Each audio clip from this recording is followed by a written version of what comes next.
কোনো একটা অবজেক্টের উপরে বন্ড টুলটা অ্যাপ্লাই করার পরে কিভাবে সেখানে অ্যানিমেশন তৈরি করা যায়, এই ভিডিওতে আমি সেটা দেখাবো। এখানে লাস্ট ভিডিওতে আমি বন্ড টুল দিয়ে একটা বন অ্যাপ্লাই করেছি এখানে। এবার আমি এটাকে একটা অ্যানিমেশন তৈরি করব। প্রথমে এই গার্ল লেয়ারের এটাকে আমি 30 ফ্রেম পর্যন্ত বর্ধিত করি F5 চেপে।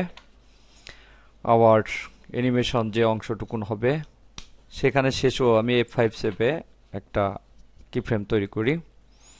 তাহলে দুই প্রান্তে আমি এটাকে এখানে নিয়ে আসবো, এই প্রান্ত নিয়ে আসলাম এবং এই প্রান্ত আমি এখানে দিয়ে দিলাম।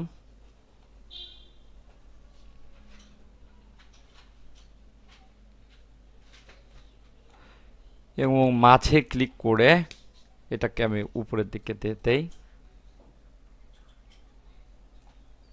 দেখতে পাচ্ছি এখানে একটা কি ফ্রেম অটোমেটিক্যালি যোগ হয়েছে, যেহেতু এখানে এই অ্যানিমেট নামে একটা লেয়ার এর সঙ্গে যোগ হয়েছে যখন আমি বন্ড টুলটা ব্যবহার করেছি।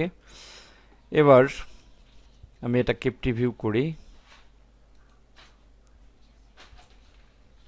তাহলে দেখতে পাচ্ছি হ্যান্ডটা মুভ করছে, একটা অ্যানিমেশন হচ্ছে।